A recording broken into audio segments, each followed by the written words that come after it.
नमस्कार, मैं पंकज प्रसून। दोस्तों, आज चर्चा करेंगे तीन राज्यों की। दिल्ली, बिहार और झारखंड।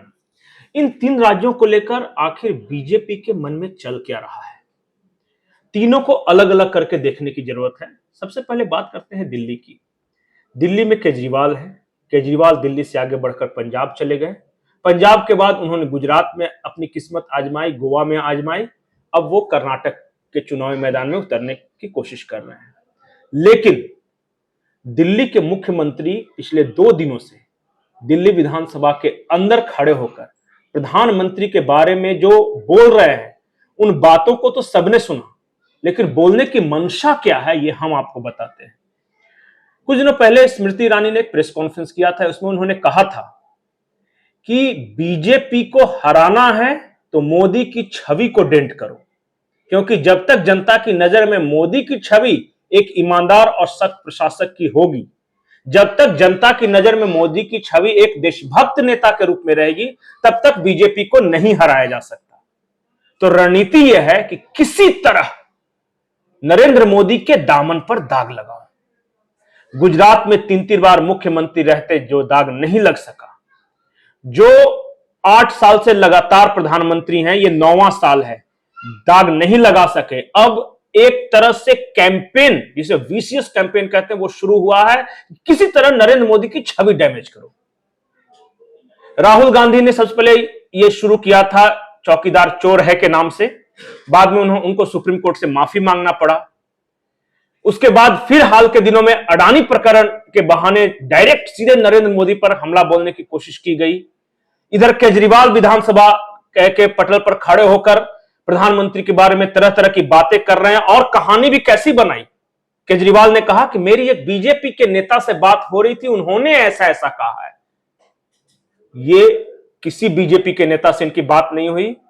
इन्हें पता है कि विधानसभा के अंदर खड़े होकर मैं कुछ बोलूंगा तो मानहानि का मुकदमा भी नहीं हो सकता, और इसलिए अल के बल कुछ भी बोलते जा रहे हैं।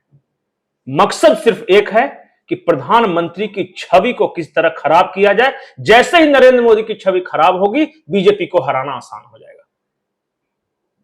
अब बात करते हैं बिहार की। बिहार को लेकर बीजेपी के अंदर कई तरह के मंथन चल रहे हैं, चर्चाएं हैं। मैं ये नहीं बताऊंगा कि कौन नेता किस पद पे बिठाया गया, लेकिन बीजेपी के अंदर एक तबका यह मानता है कि बिहार में जेपी आंदोलन के समय जो नेता उभरे थे, उनका दौर अब बीत चला है। चाहे वो भाजपा के अंदर के सुशील मोदी हो, या नीतीश कुमार हो, या लालू प्रसाद यादव हो। अब यही वो वक्त है जब हम नई पौध तैयार कर सके राजनेताओं की, जो कि कुछ नया कर सके, नया सोच सके। पानी ठंडा ठहरा हुआ था। पहला कंकड़ मार के देखा गया पुष्पम प्रिया के रूप में कि आखिर क्या हलचल होती है। वहां बात बनी नहीं। पुष्पम प्रिया विदेशों में पली बड़ी थी, हाईफाई लड़की थी, वो कुछ खास अंतर पैदा नहीं कर पाई। दूसरा प्रयास प्रशांत किशोर के बहाने किया जा रहा है। मैं ये नहीं बोल रहा कि प्रशांत किशोर चुनाव लड़ेंगे, संगठन खड़ा करेंगे, वो चुनाव जीत जाएंगे, मुख्यमंत्री बनने वाले हैं, ऐसा कुछ नहीं होने वाला।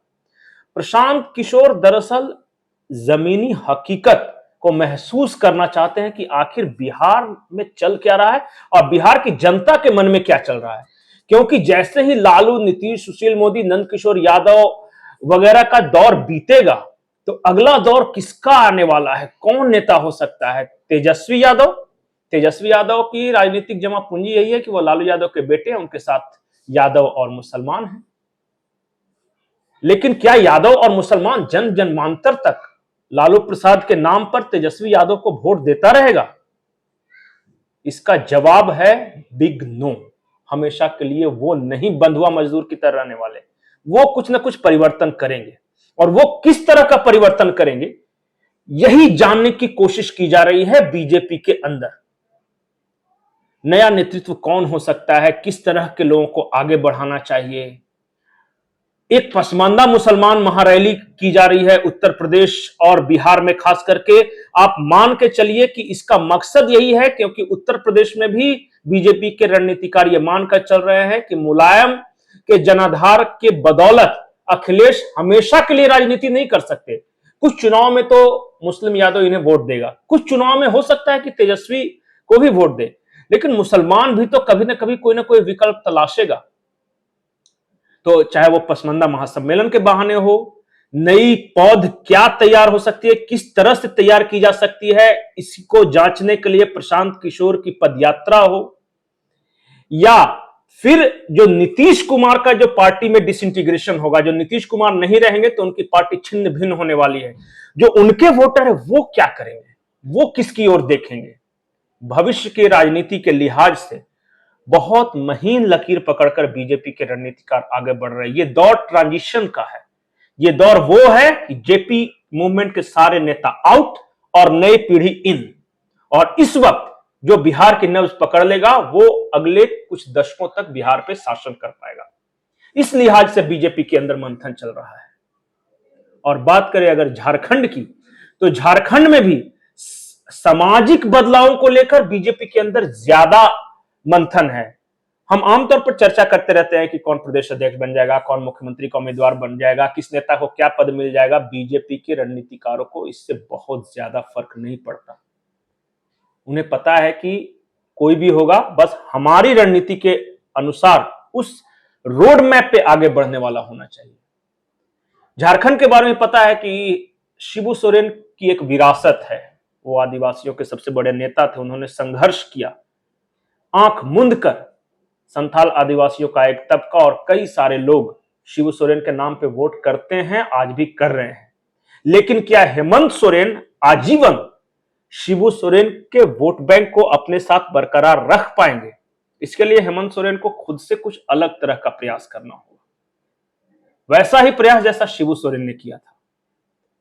लेकिन अगर हेमंत सोरेन उस चीज में सक्सेसफुल नहीं हो पाए, सफल नहीं हो सके, तो वो वोट कहां जाएगा, इसे लेकर बीजेपी के अंदर मंथन चल रहा है।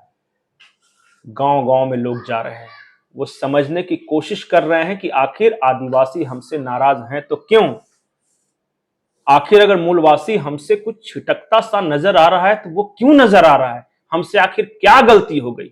रघुवर दास क्या एक मिस्टेक था? रघुवर दास के नाम पे जो एक्सपेरिमेंट किया गया था, क्या वो गलती थी, या फिर रघुवर दास ने जो एक्सपेरिमेंट किया गया था उसे फलीभूत नहीं होने दिया, उन्होंने कुछ अलग तरह की राजनीति शुरू कर दी, स्वयं की राजनीति, पैसे की राजनीति, एक पैरेलल नेटवर्क भ्रष्टाचार का खड़ा करने की राजनीति। वो बहुत बड़ा मिस्टेक हो गया, लेकिन वो गलती आगे न दोहराई जाए। हम क्या कर सकते हैं झारखंड के लिए सामाजिक रूप से, सांस्कृतिक रूप से, इसके बारे में ज्यादा मंथन चल रहा है।